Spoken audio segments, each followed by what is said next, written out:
Hello and welcome back to Level Zero Literacy. As always, I am Mason, and I am elated to bring you our episode on Metal Gear Solid 3 Snake Eater, closing out our trilogy on the original Metal Gear Solid games. Today, as always, we are going to spoil this game from beginning to end, and we are going to discuss a lot of sensitive topics that include, but are not limited to, nuclear war, sexual assault, and misogyny. So please use your best judgment before proceeding, and please enjoy.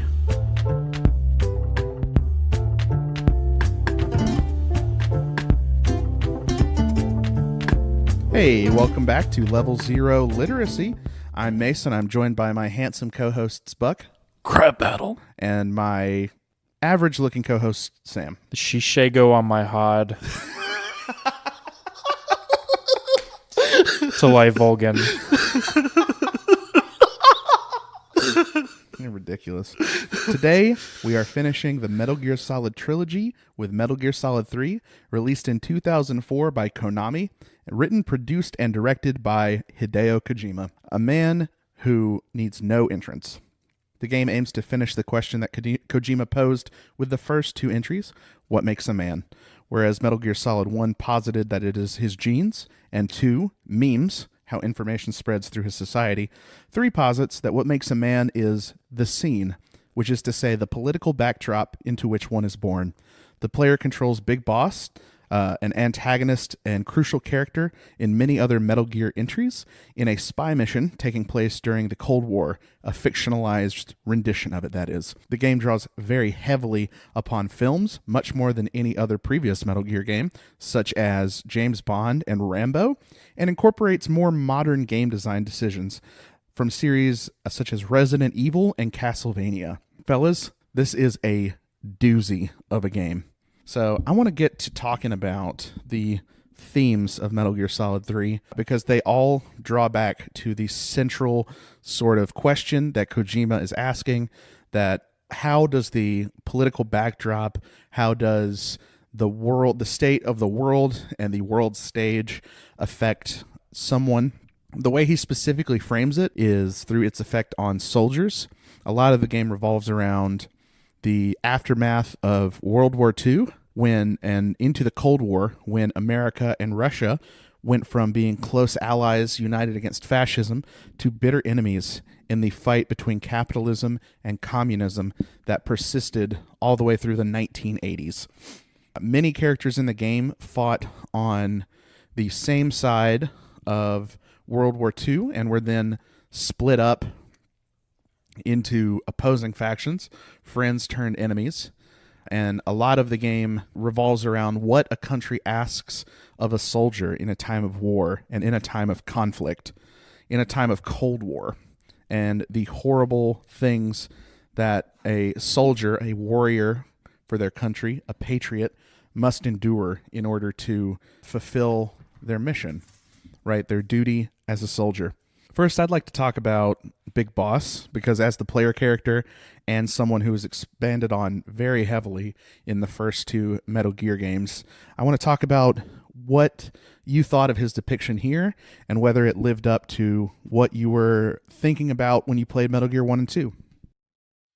I think the most staunch difference to me is it doesn't, the way the Big Boss is depicted here, it doesn't make any sense to me. It almost feels like propaganda the way he's depicted in the later games. Yeah. Because Outer Heaven is always depicted and described as this horrific, militaristic, fascist state where only the strong survive and all soldiers are in control. It's survival of the fittest, essentially.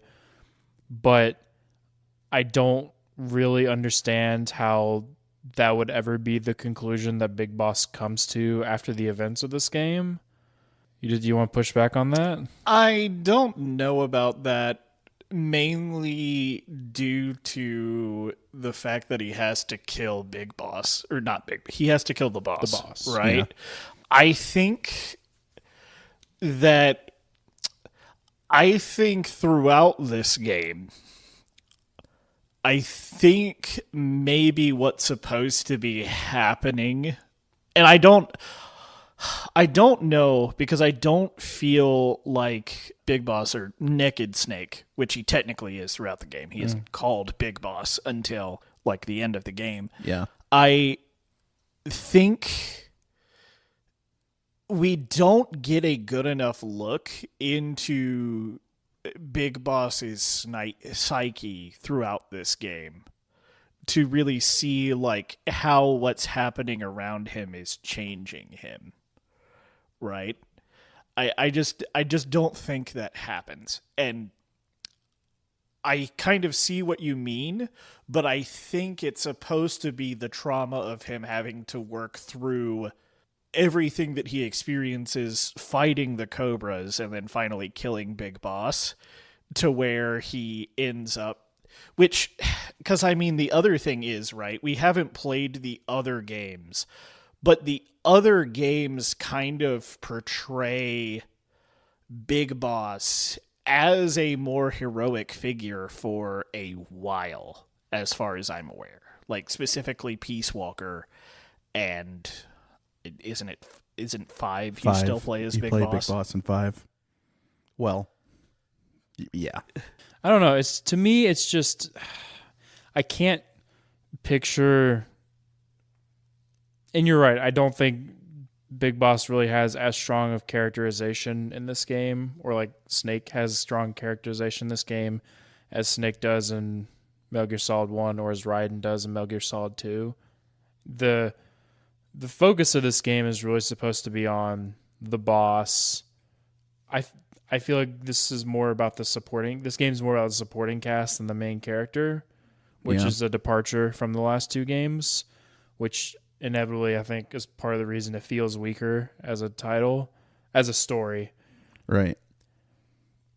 So, but the way that the boss kind of like passes down her wisdom to Big Boss to me, I just can't picture in my mind where the takeaway is developing out a futuristic, militaristic state.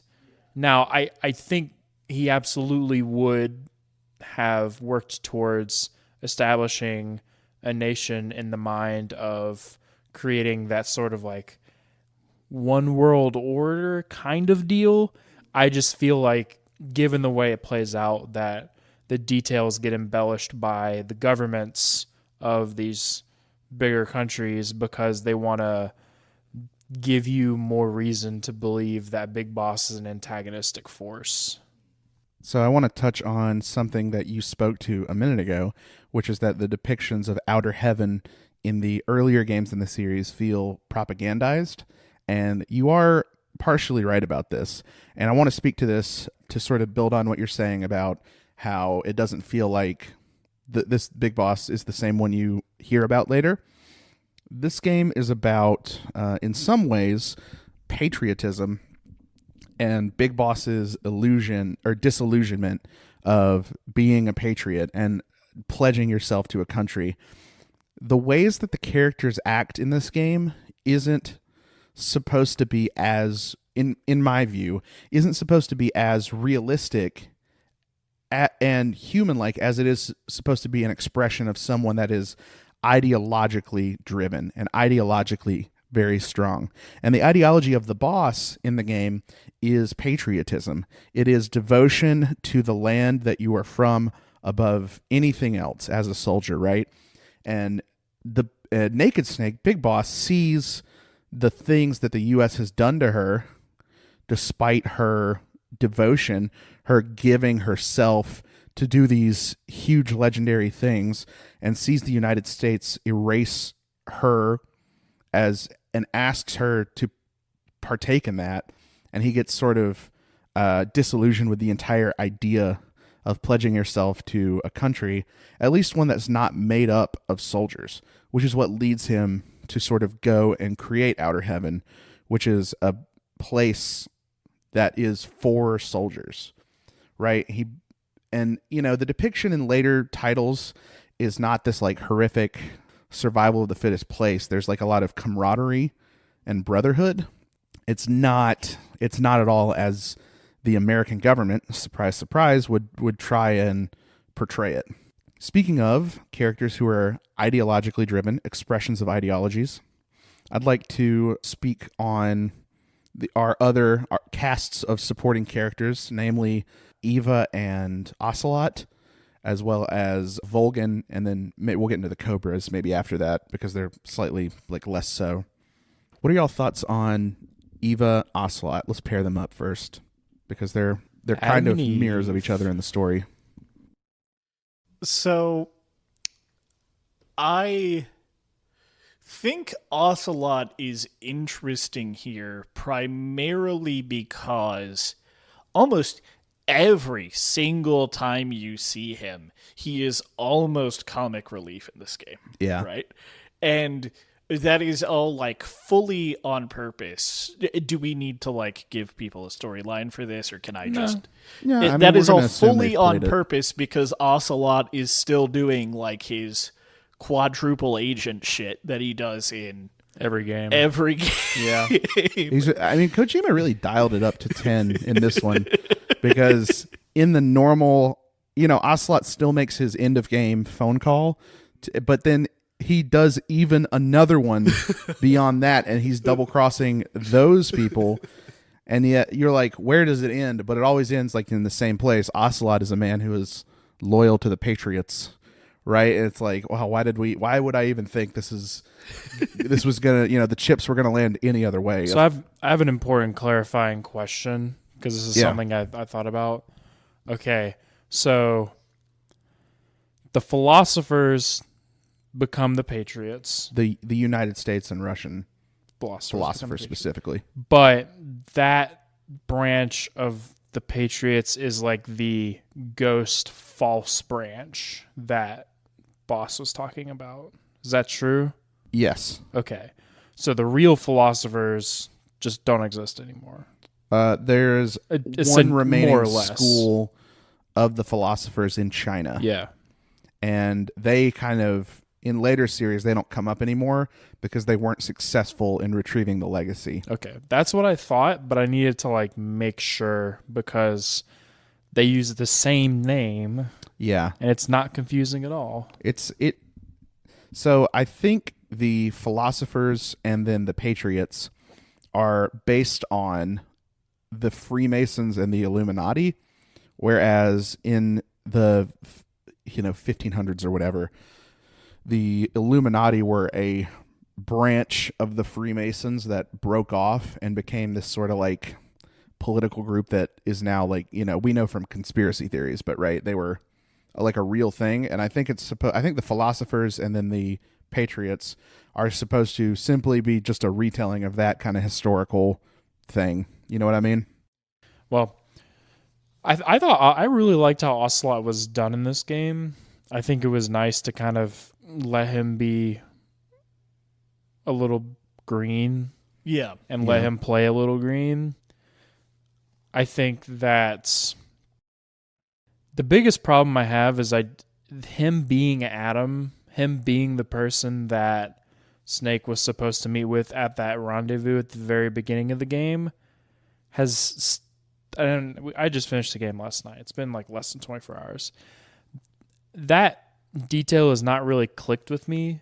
Yeah. Because given how Ocelot behaved in that situation, I don't understand how he was supposed to be the contact for Snake. Now, I will say that being the case does make some of his actions throughout the rest of the game make more sense in hindsight.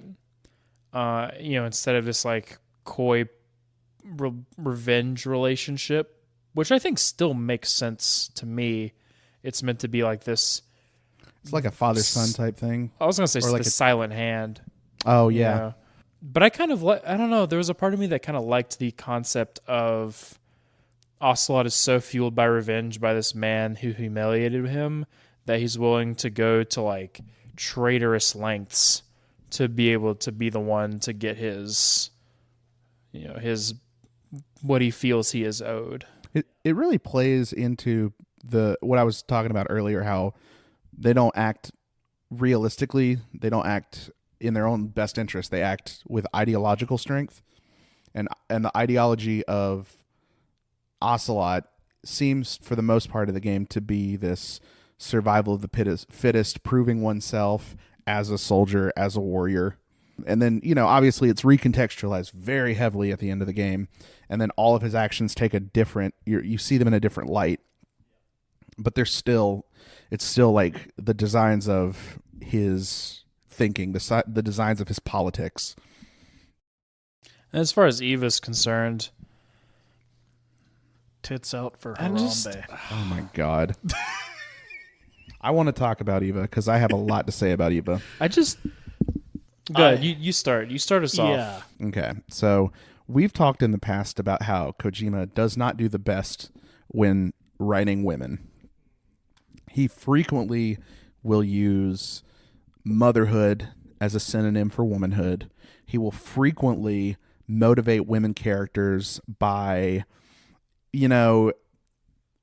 making their, kidnapping their children or making their love interest be in danger. And that's like kind of all they were in the first two games. The exception being Meryl, but even Meryl was just motivated by that, like, life was really hard for her because she was a woman. You never saw like a woman character in a Metal Gear game that was empowered and that was an agent with sort of autonomy on the way that the men are.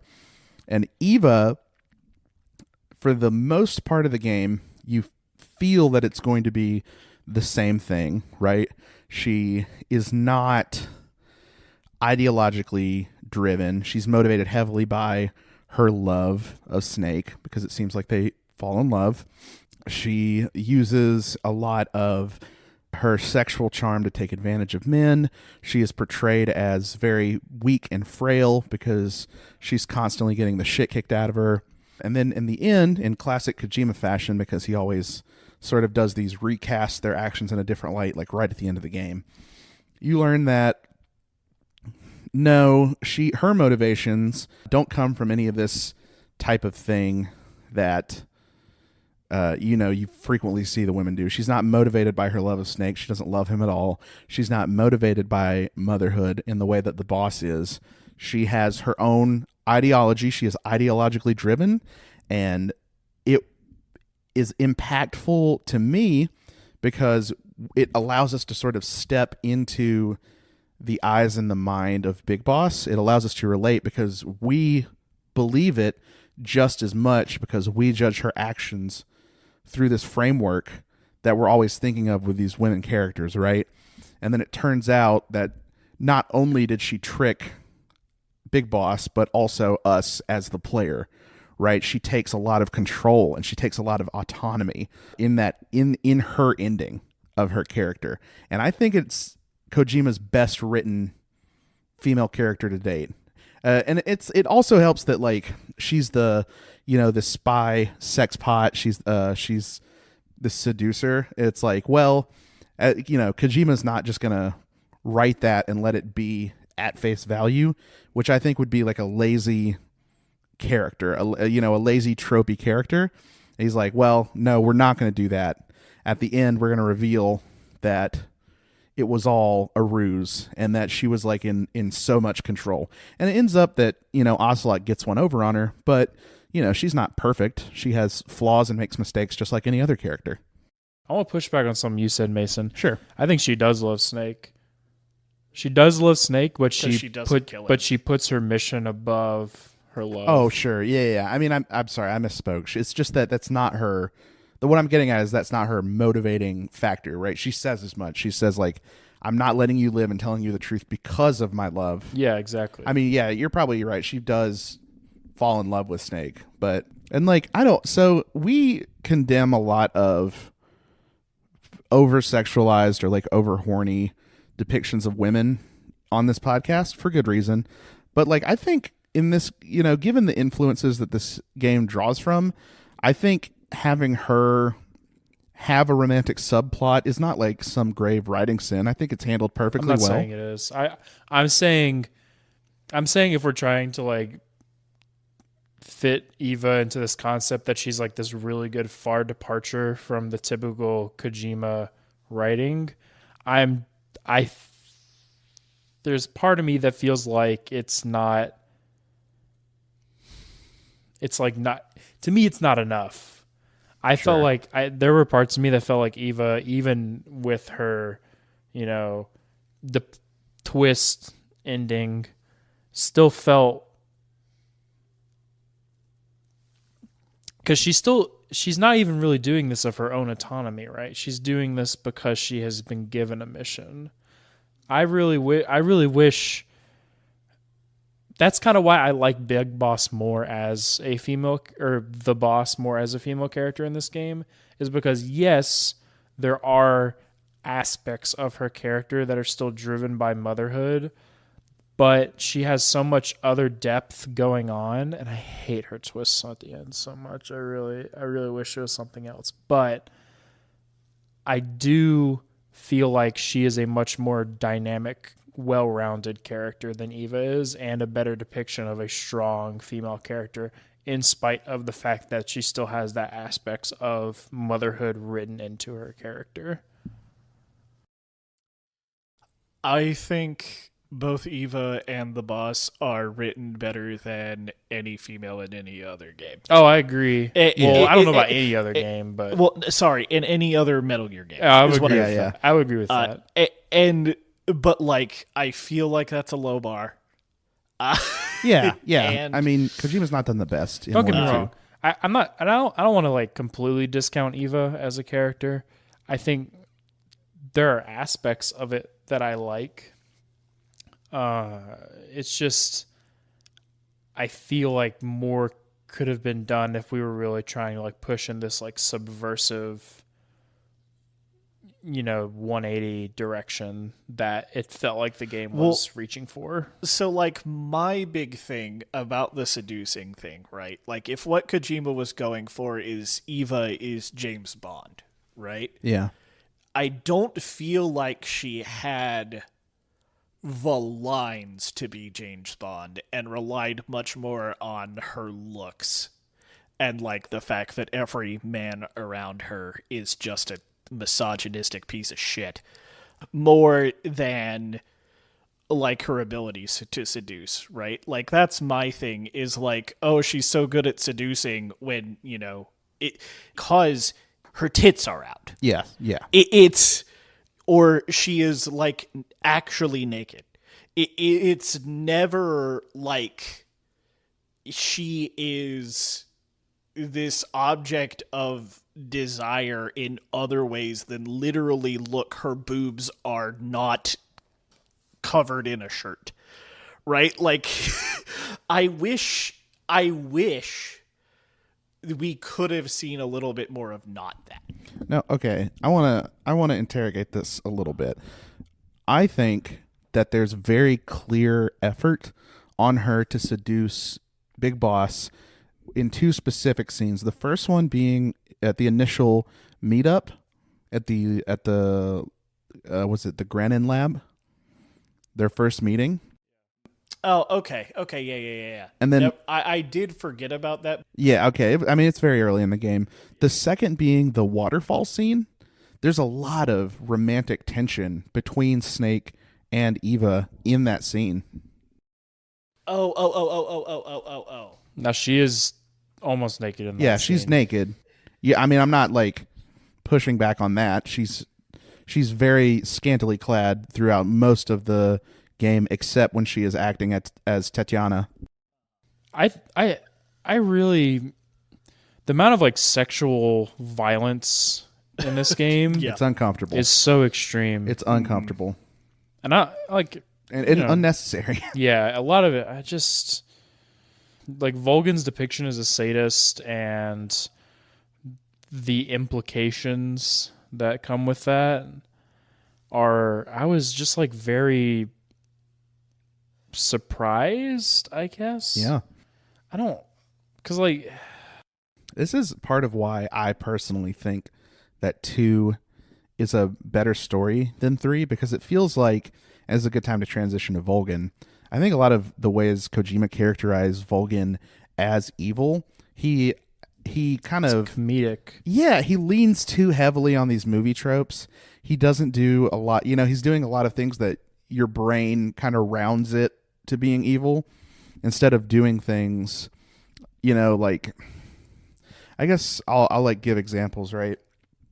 The implication that he has raped Eva, the like brutal killing of soldiers just like needlessly, the nuking for very little reason, nuking the lab. It's just like, this is movie villain stuff, and like not what I expect of a Kojima antagonist. Yeah, and I want to hop on this because I mentioned I wanted to talk about this before pod. But if you compare Volgin to Liquid Snake and Solidus Snake, dear God, what a lame ass, just no ideology, no real sense of motivation.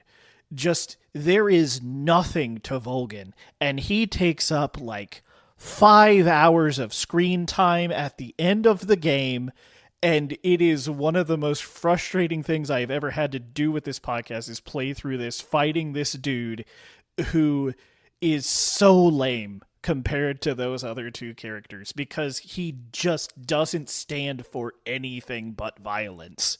And power. But like, you don't even get to see him explore what it means to be someone hungry for power, because the only other Russian politician that is there with him, he just like, you have one cutscene with the guy and then Volgin immediately kills him, right? You don't see Volgin struggle for anything.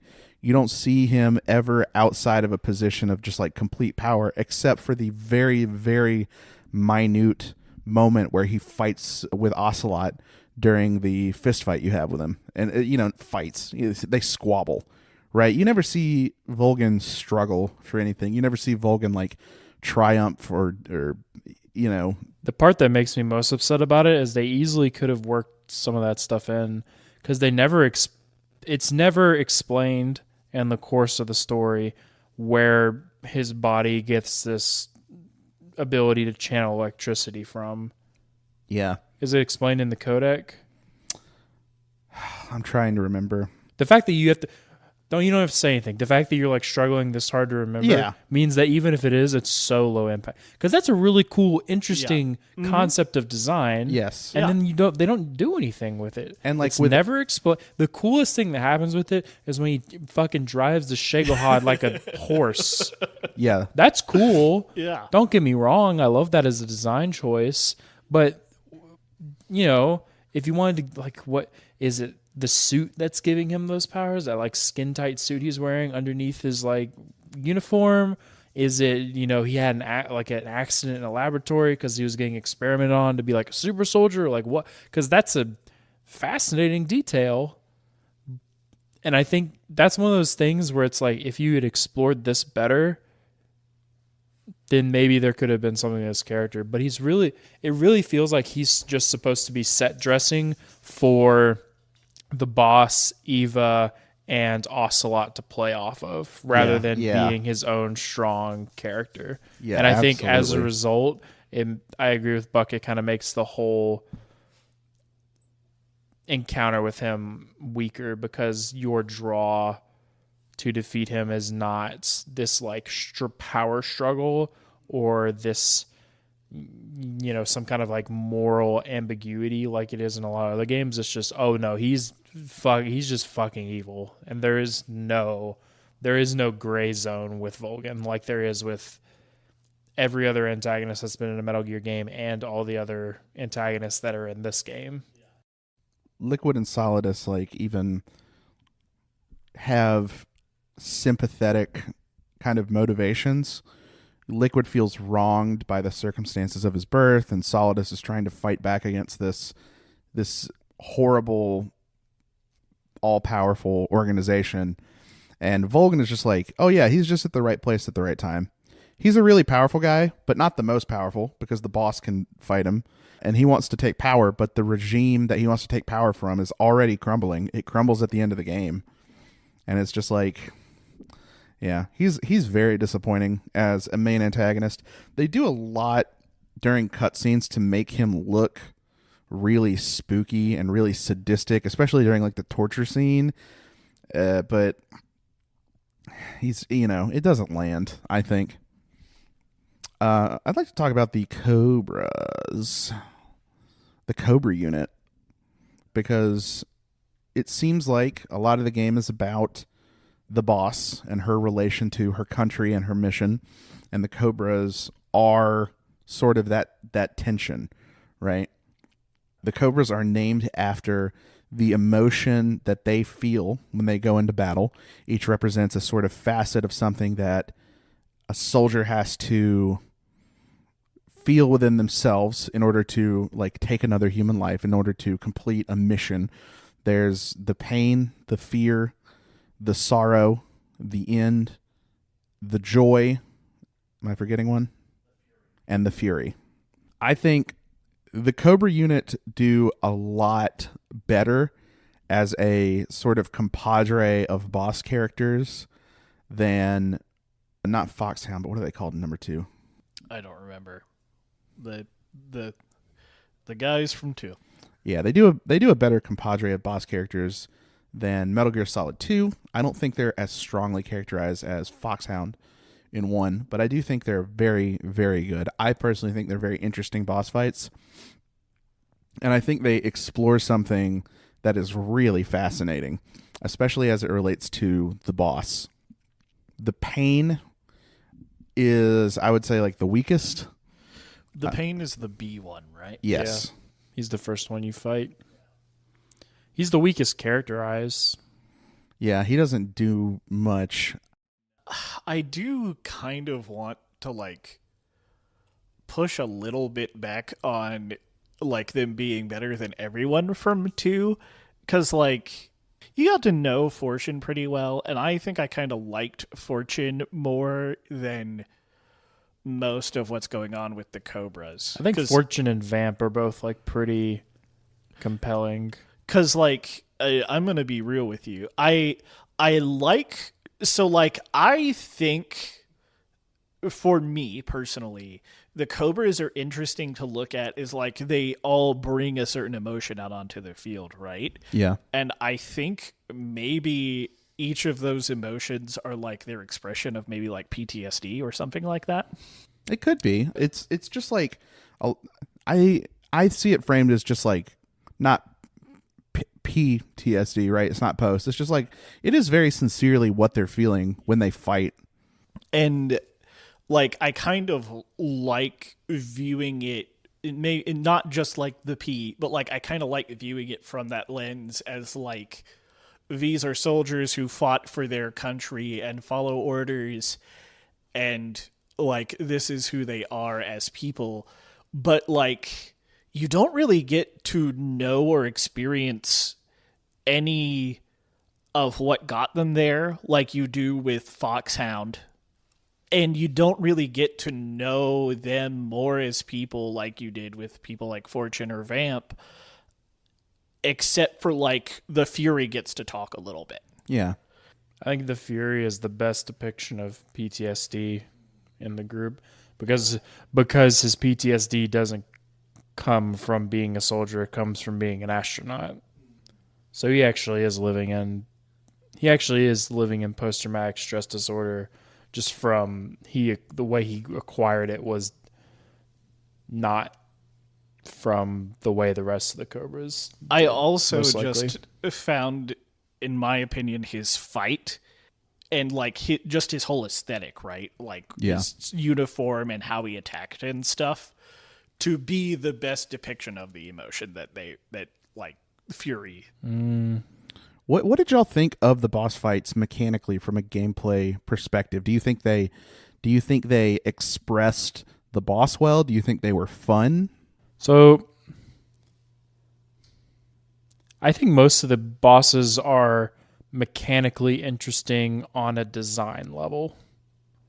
You don't think it always makes it to the controller? Yeah, I think that all of the bosses are like pretty well designed. I think the best designed boss is the Fear.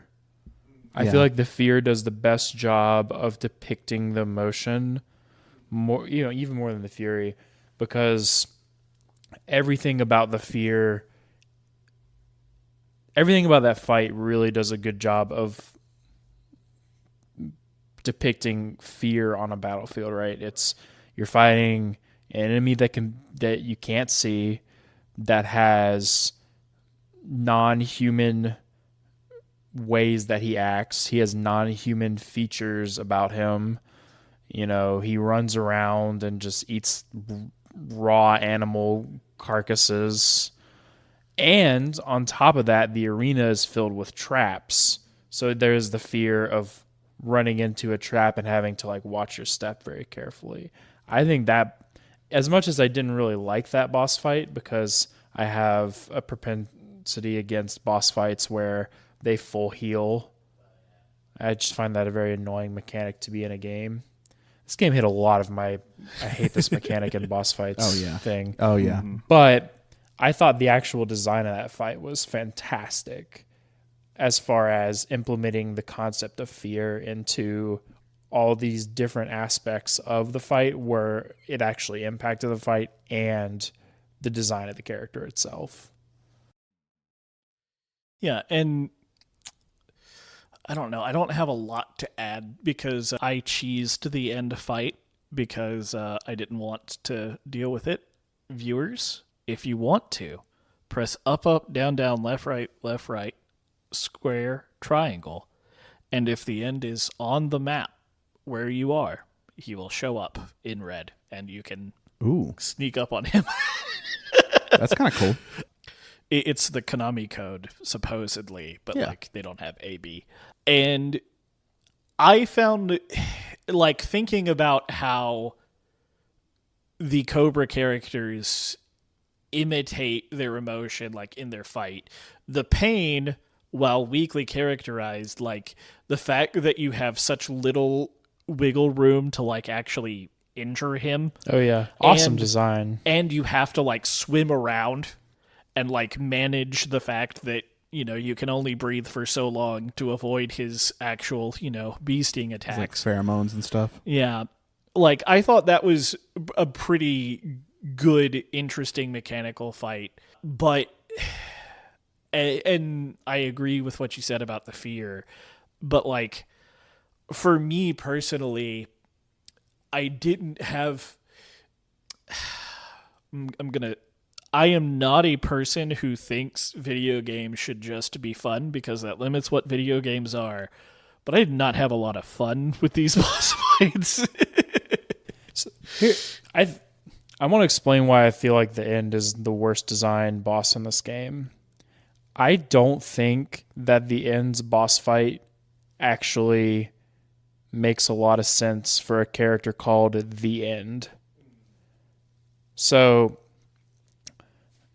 there's a couple interesting things about this boss fight. The first thing is, if you save and turn off your game and wait a few days and come back, you immediately get tranked and put back in jail a few screens back, essentially. If you save and turn off your game and come back 2 weeks later, the End is dead. He died of old age. Very funny. He's I think he's canonically like 109. Yeah. So makes sense. My problem with this fight is that when I conceptualize the End on a battlefield, it is not this slow, grueling, battle of wills. When I think of the End on a battlefield, I think of like something much more decisive. Yeah. Now, don't get me wrong. I don't think there's anything necessarily bad about having a sniper fight in your game. That's literally been something that's been done in every single Metal Gear title up until this point, right? So it's not that. I don't particularly like the way it was done in this game because it was way too long. It took me over 2 hours to finish. But I feel like the End is the fight where I less felt that the emotion, quote unquote, because the End is not really an emotion. That's just a thing. I didn't have that connect the same way I did with most of the other Cobras. I think I can explain why, right?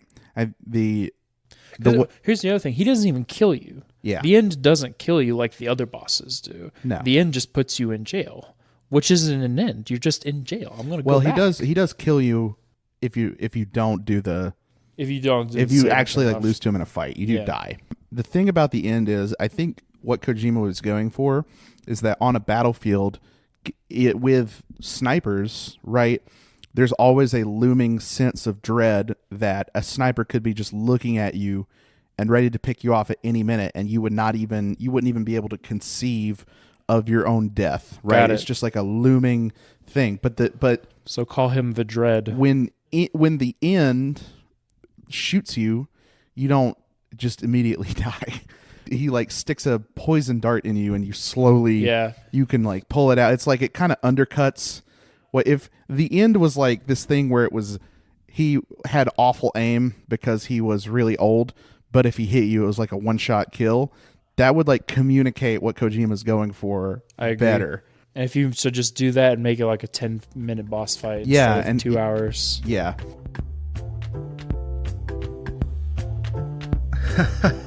That's a great point past me. Listen, I'm dropping in here for the mid-roll ad to tell you that we still don't have any sponsors. So, if you're looking to throw a giant pile of money at someone to shill your scam product, we're just the guys to do it. In the meantime, or if you don't have a scam product or a giant pile of money, please be sure to engage with all of our social media feeds to boost us up in that algorithm so that maybe one day someone with a scam product and a giant pile of money will find us. Anyway, I'll throw you back to the episode. I think the reason that people love Metal Gear Solid 3 is that during the boss fights, a lot of the things are expressed mechanically in much more robust ways than in the first two. I think this is pretty much like an impenetrable point. Everything is so much more complex. There's so much more room for puzzle solving, for interesting fights, for these epic battles than 1 or 2 could provide. But sometimes it undercuts the emotion that Kojima's trying to solve. Yeah. Right? And like everything in the boss fights is so cool on a design level. Mm-hmm. For instance, when I saw you fight the Pain and you had this like aha moment, it clicked where you were like, I got to get rid of these bees. Hold on, I got these smoke grenades. You can smoke out bees. And it's just like, it's like this beautiful moment where you get to puzzle solve, right? And all the bosses have this to some degree. You can feed the fear poison food. You can do, the end is like way too much to get into, but there's so many things you can do during the end fight. The Fury, there's like water pipes in the facility that you can shoot to put out fires, and you can like rip his suit. There's like so much more mechanically to each boss fight. I think the boss fights in 3 are the strongest of the series. Let me think about that twice just so I can.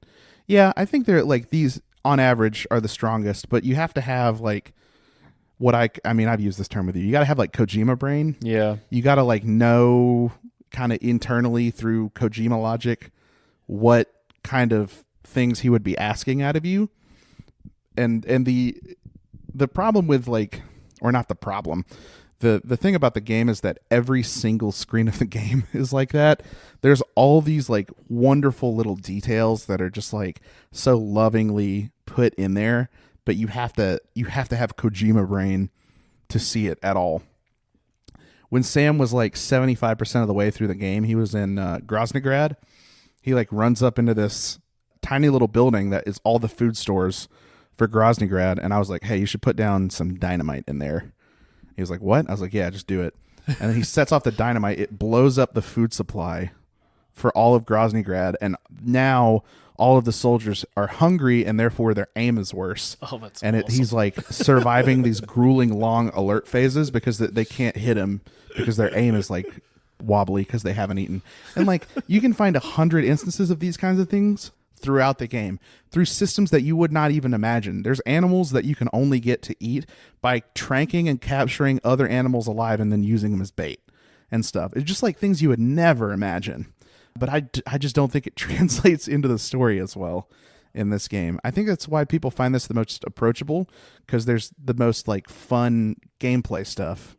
And like that's why I was saying before we started potting, I think this is the best video game out of the three, but this is the least likely game for me to ever come back to, for me personally, because a lot of that stuff isn't as for me, mainly because I just don't really like stealth combat that much. I got it. You know? It's like I see all that cool stuff and I was like, wow, I wish I cared.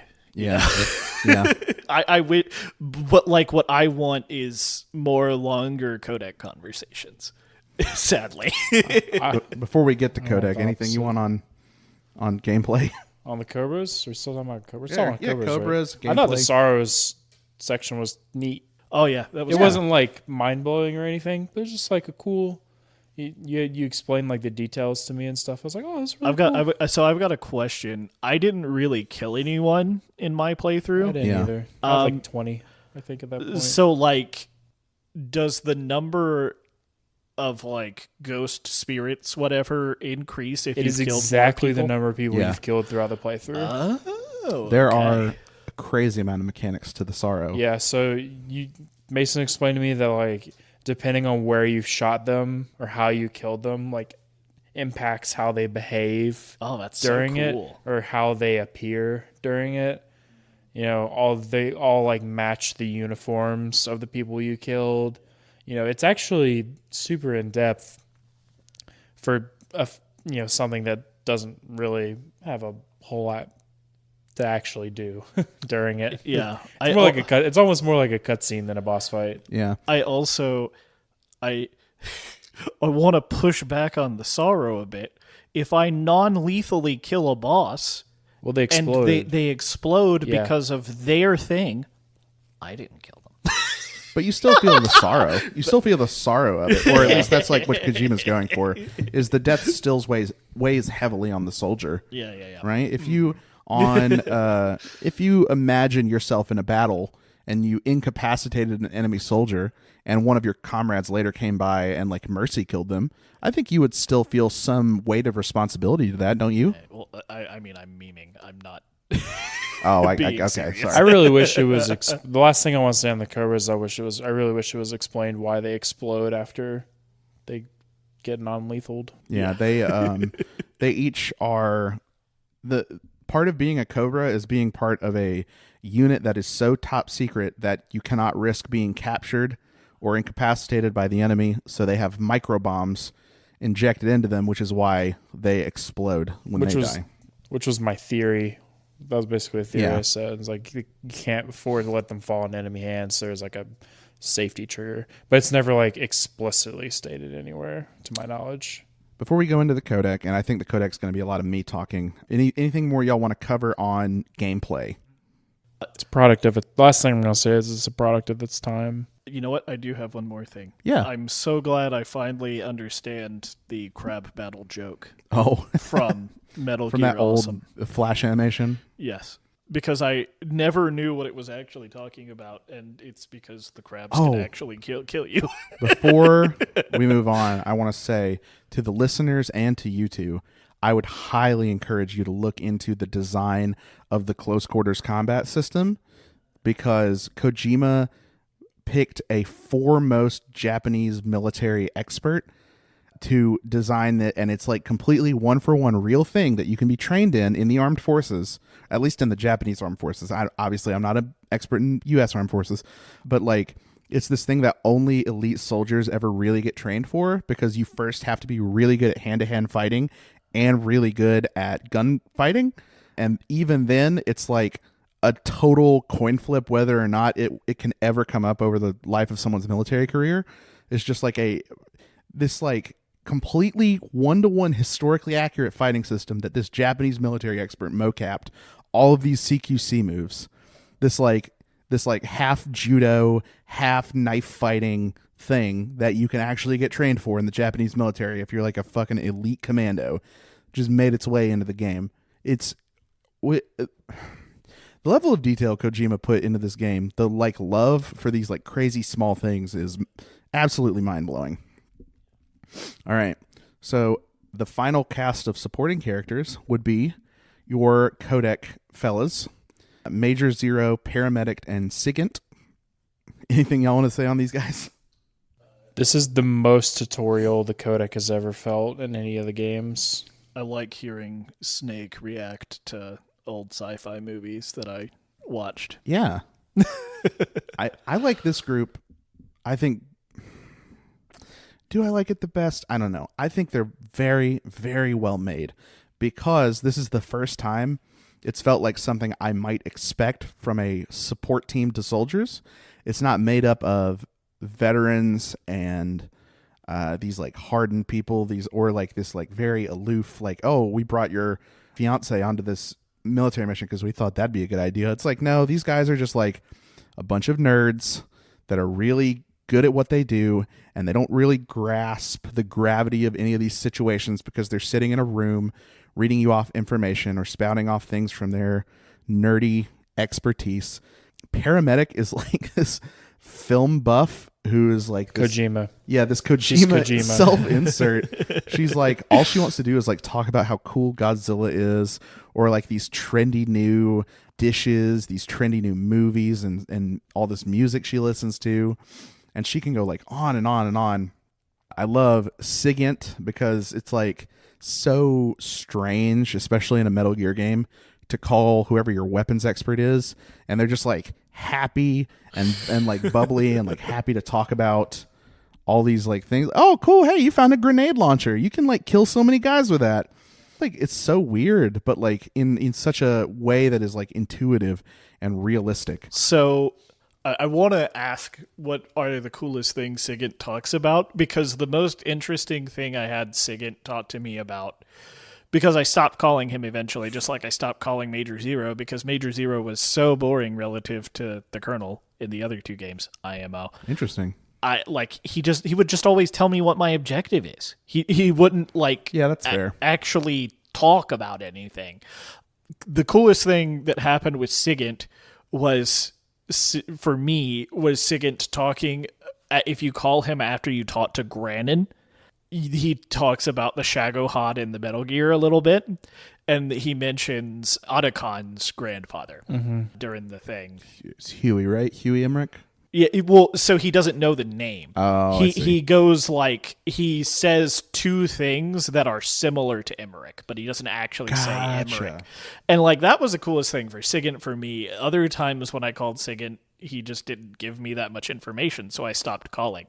Like, I get what you mean by like they seem like the most accurate supporting cast, but I stopped calling them because they didn't give me as compelling dialogue for me when I would call them when I was playing. So like, I might have missed something on Sigint if he had something more interesting than the making fun of the Metal Gear thing. I like Sigint a lot. Two conversations of his I really think are very like funny and charming are when you finish the Sorrow fight and you call him wearing the Sorrow camo, and he's like, where did you get that? And Big Boss is like, oh, the Sorrow gave it to me. And he's like, what? The Sorrow's dead. What The do you guy's mean? been dead for 2 years. That doesn't make any sense. And he's like, are you serious, Snake? Snake's like, yeah, I just saw him. And the other I like is when he describes the boss's weapon, her gun, the Patriot, and he can't explain in like logical terms why it has infinite ammo, and he's just completely vexed. He's like, I don't know how she can keep shooting that thing. Maybe it's because the barrel is shaped like the infinity. That's funny. And Snake's like, shut up. So you don't really like Major Zero. You find him pretty boring. I think he's pretty funny because I think all three of these are Kojima kind of self-inserts. They're mirrors of parts of him, because Major Zero, this thing that comes up a lot is that he just wishes really bad he were a character in a spy movie. Like he always is talking like, ooh, you found the cigar that you can breathe out poison smoke, Snake. You're going to use it to do some espionage? Snake is like, I'm like literally surrounded by people that will shoot me. Yeah, see, he never talked to me about stuff like that. I guess I stopped calling them Because, you mentioned after the Sorrow fight. Yeah, there's no way I would have called. Yeah, I got singing you. after the Sorrow fight. So, okay. Yeah. It also feels like you have to call them frequently to get some of the details that you're talking about. Like you have to keep calling them and calling them. And the issue I had was like, you were like, oh, you should be calling these people. And so I eventually I did. And my biggest complaint about the Metal Gear series as someone who does not Kojima pilled or is not, didn't play a lot of games in this era is that so much of the information is divested to the player through the codec, and me as a younger, more newer generation gamer hate using the codec because I don't want to feel like I have to get tutorials for everything to be able to understand the mechanics of the game. I want to be able to intuit the things that I'm supposed to do naturally through the way that the game is designed, not through information being fed to me. Which that's so like an interesting thing I think about that is that is a result of new game design. I think a lot of the limitations of older games is they had to tell you. No, I agree. That's what I mean. Yeah. That's what I'm saying. And so now in Metal Gear Solid 1 and Metal Gear Solid 2, I think I was able to come around to it eventually because there is a lot of characterization, a lot of narrative that happens through the codec. I didn't call it frequently. Mason still got mad at me a lot. But in Metal Gear Solid 3, even when I started eventually calling on the codec, it never really stopped feeling like tutorials. And don't get me wrong, it's cool to get the information about how the guns work and how the camo works, or like why this functions that way. And I think that is definitely a way to like develop and like make your character out. But I was being honest. I was like, at some point I would stop calling if you didn't tell me there was more to it, because there's so much up front that is like, this is just us explaining things about the game to you as a player. I also had paramedics start repeating stuff. Yeah, she does that. All the characters do that. Yeah, which it isn't a thing in the other games typically. At least from my experience. I wouldn't know. Yeah, Sam has never heard a repeated codec line in his life, and he's not starting now. All right, so the last two big topics I want to cover are the Shagohod as a Metal Gear, and then the ending of the game. I think am I missing anything big, y'all? Do you feel like we talked about boss enough? I think we're going to cover boss when we talk about the end. Sure. Yeah. We'll not the end of the character. The end not of the ending. Not the end. The ending. All right. So let's talk about the Shagohod. This is the first Metal Gear we've seen of Russian design. Yeah. And it's like this brutalist, practical, like different Metal Gear. It's not like made in the image of man or some kind of weird frog creature. It is like a tank with opposable legs and all these like crazy Cold War era experimental weapons. It's this larger than life thing. I personally think the Shagohod boring. It falls a little flat as a Metal Gear. It's super boring. I think the fear that is struck into your heart when you see a Metal Gear is like its alien design as opposed to like normal stuff. And I get this takes place in the 70s or whatever, and like, technology's not as far along, but I think the designers could have done a better job to make it look more alien, more threatening, more strange. I think it just is like a big scary tank. I mean, I think Kojima was going for what is it now. To be more specific, it takes place in like 63. Yeah. And I think Kojima was going for, this is a Russian super weapon in 1963. What super weapon were the Russians going to make in 1963? I'm not trying to defend it, but no, you're right. They would make a big scary tank. They would make the biggest, scariest tank. I'm just saying, like, this isn't in a vacuum. This is a Metal Gear game. They're named after how crazy and scary Metal Gears are.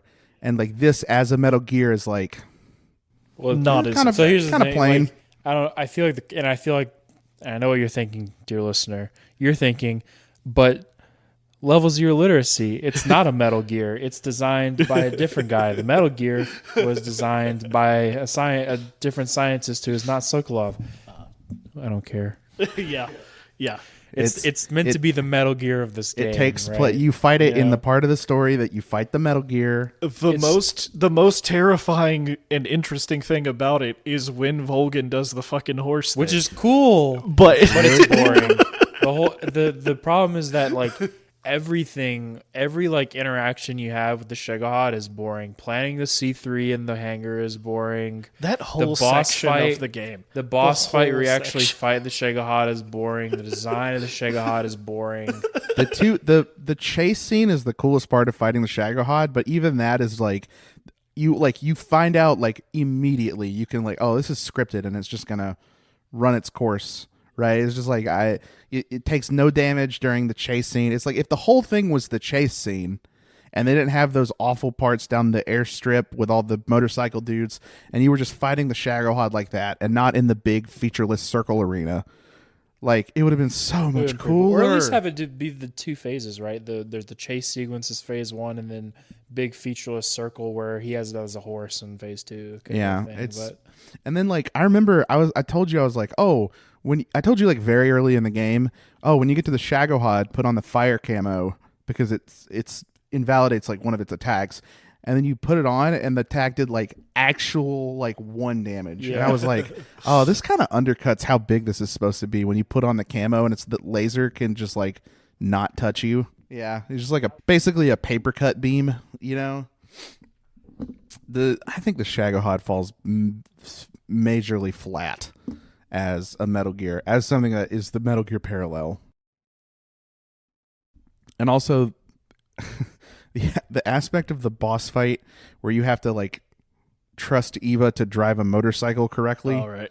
Like she was beating the shit out of Sam for no reason. She ran me over like 3 times. It's like ridiculous. It's like, man, I know you're a double agent now, but you're actively trying to kill me. She's a huge piece on that motorcycle. All right, the ending. We have escorted Eva in her wounded state with our fun little escort mission to our escape vehicle. Only one person stands in our way, the Joy, the boss, our mentor, our mother figure. She sort of bears her soul to us, says, my ideology is that of a patriot. I am a countrywoman. I believe in America, and I will give everything. I will give my everything, my identity even, to make sure that I complete this mission because I am a soldier. I am a patriot. And you have this like absolutely beautiful boss fight. I think one of the best boss fights in all of gaming. It's like amazingly well done with like, you know, beautiful theme, like great wrap up. Let's talk a little bit. Let's go into the ending. Oh, hold on. Quick sidebar. I do want to praise Kojima for only making the escort 2 screens.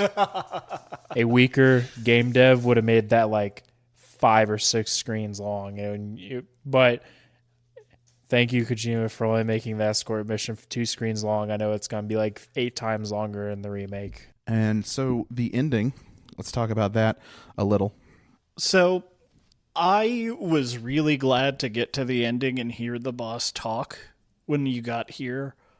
But it was primarily because you are starved for any interesting story beat at all when you get to this point in the game, in my opinion. I don't know if you'll agree with me on that. I would mostly agree. Yeah, let's post it's- Shagohod. The third quarter of this game is like pretty dry.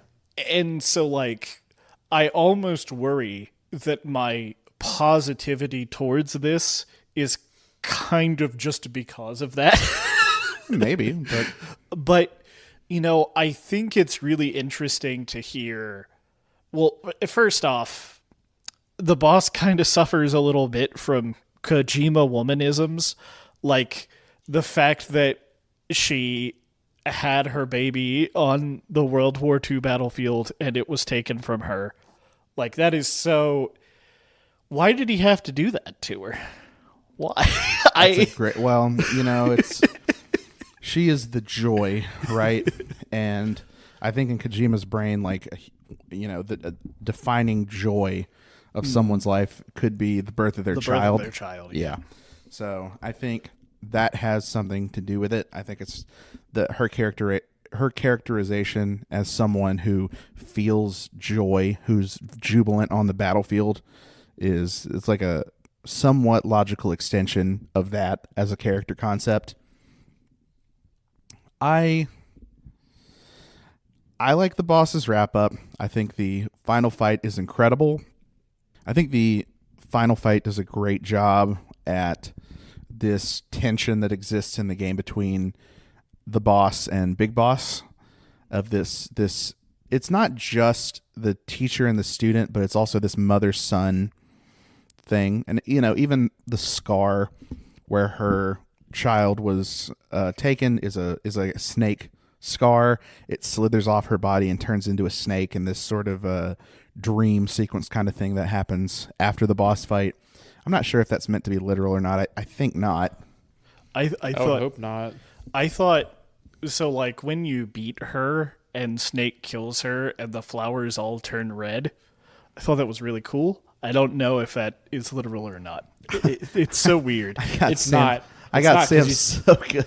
You see the flowers later and they're still white. I think it's the boss Big Boss processing things really fast because he lets go of a red flower petal in the plane. It turns back white. So I think that's just like that scene is just his sort of what he sees and feels, just expressed in this sort of beautiful, dramatic way. I do think the horse whinnying is kind of funny.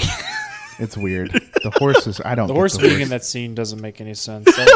I got Sam so good on this scene. I was like, when he started, I was like, yeah, the flowers turning red is actually a reference to a real phenomenon that happens in this one region of Russia where there's this species of flower that blooms for 1 hour and turns red. He was like, oh yeah. I was like, no, I'm fucking with you. I'm making that all up.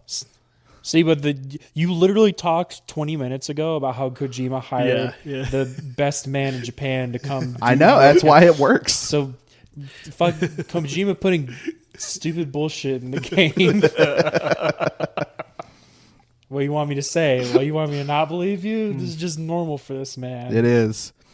The tie-up goes like really beautifully, and then you like learn in all the post-credit scenes that she was double-crossing Volgin and the Russians the entire time.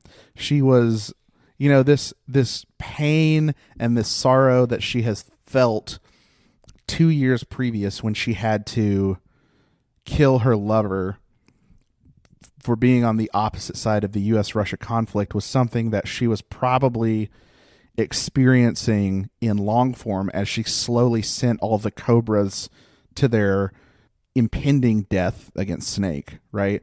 She was this person who was she was trusted by the Cobras. She had this personal bond, and she knew that Snake was, or at least she was banking on the fact that Snake was going to complete his mission, so she had to be sending them to their death, right? This was something she was probably struggling with for the entire events of the game.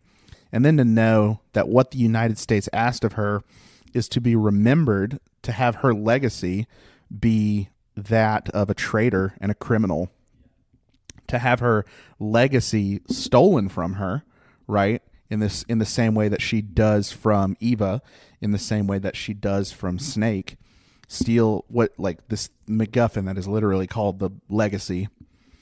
It's like such a condemnation and such a really beautiful and poignant one. This condemnation of what countries ask of their soldiers during times of war, during these top secret espionage operations. This Kojima kind of walks back from this fantasy movie setting for a moment, and he's like, don't forget, this country full of powerful people will just routinely ask spies to do things like this. especially when the country is like the way they go about it is incredibly stupid.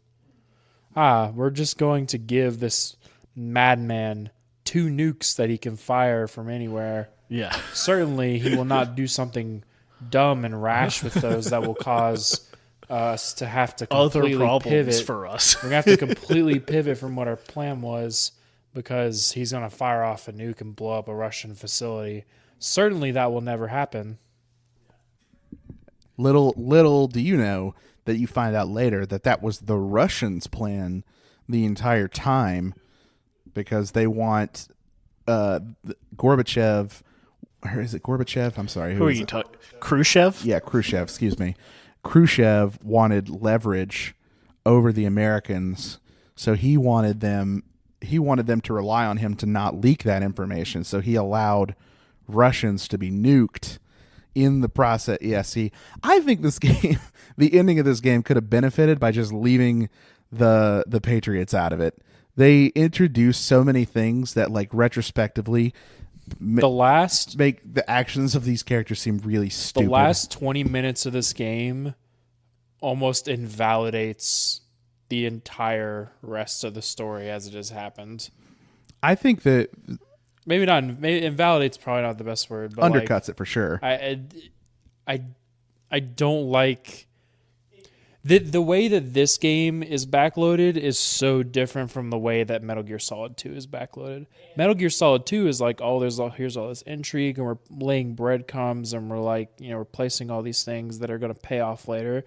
This game is like, all that shit that happened actually didn't happen the way you think it happened to happen some other way. And it's like the way it plays out, it's frustrating because what it feels like, and I don't know how intentional, I think this is intentional, but I don't want to give it too much intentional credit. What it feels like is, and I hope this doesn't sound too hyperbolic, nothing that happened in this game matters. Because it was all designed by the philosophers. And not just designed by the philosophers.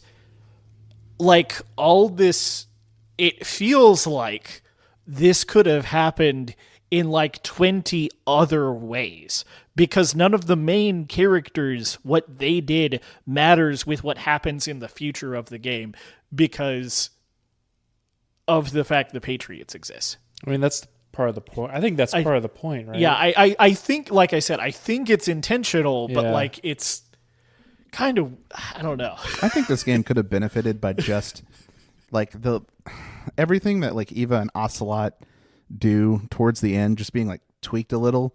Not because it would have been so much better if this was just the origin story of the Patriots and not this thing that you learn at the end is like, oh well, the group that's going to become the Patriots. The Patriots like actually we're behind all of this too, just like Metal Gear Solid 2. Well, it's like, the origin story of the Patriots and to a different extent Big Boss, right? Yeah. And I think they should have just kept it without those last 2 revelations. Or maybe keep the Eva one and like don't do or change what Ocelot was doing. I don't know. I think it's tonally, they put like a little injection of Metal Gear Solid 2 at the end and it clashes. It just it doesn't fit super well to me. This is so. Let's each give our overall Metal Gear Solid trilogy rankings. I'm going 2, 3, 1. I'm going 2, 1, 3. I am going 2, 3, 1, but 3 and 1 are very close in my mind. 3 only gets an edge out because of the gameplay. Yeah. 2, I think, is like, obviously, I mean, if you've been listening since episode 1, you know it's my favorite game of all time. But yeah, there's like some things about 3 that make it fall a little flat of the story of 2, and it's like just enough to where it's always this like nagging thing to me. Overall, I think it's obviously a masterpiece of a game. It's just that when held up to other games, it's like amazing. When held up to Kojima's other work, it's like you could Kojima a little harder. Yeah. I want to be clear with my ranking. My ranking is a very personal ranking because I like PS1 crappy games, but also the buck buff. but also I just like I think 3 mechanically is a very good game. Like, I just want to emphasize that I think 3 mechanically is a very good game, but 1 story is a lot. I like story. I like 1 story a lot more. If any of our listeners have any comments or disagreements about our rankings, I want you to send them to me personally at Blueberry1337 on Twitter. I'll give you my real Twitter handle. Come at me. I have been fighting with you, all of you MGS3 fanboys, for decades of my life. I am well prepared, more than prepared, to listen to your stupid arguments as to why 3 is better. You're wrong. 2 is the best. So this has been Level 0 Literacy. I hope you all have enjoyed as much as we have. This trilogy is very near and dear to my heart and very formative to me, and I'm so overjoyed that we had the opportunity to talk about it like we did. You can get Metal Gear Solid, or I guess that was last week. Next week, we will be playing Norco. Super, super cool game. Sam, tell us a little bit about it, because I have intentionally This is a game that I finished in 1 sitting. It's about 5 to 6 hours long, depending on how you want to do it. It is a gothic punk look at Louisiana, and is sort of like it has themes of like religion and like disparate rural life. Lots of like really interesting things, and also some very heavy horror motifs as well. So if you're looking to play along with us, you can get Norco on Steam. Yeah. Is it available on any other platforms? I think right now it's only PC. At any rate, check it out. We will be back next time. Thank you so much for listening in.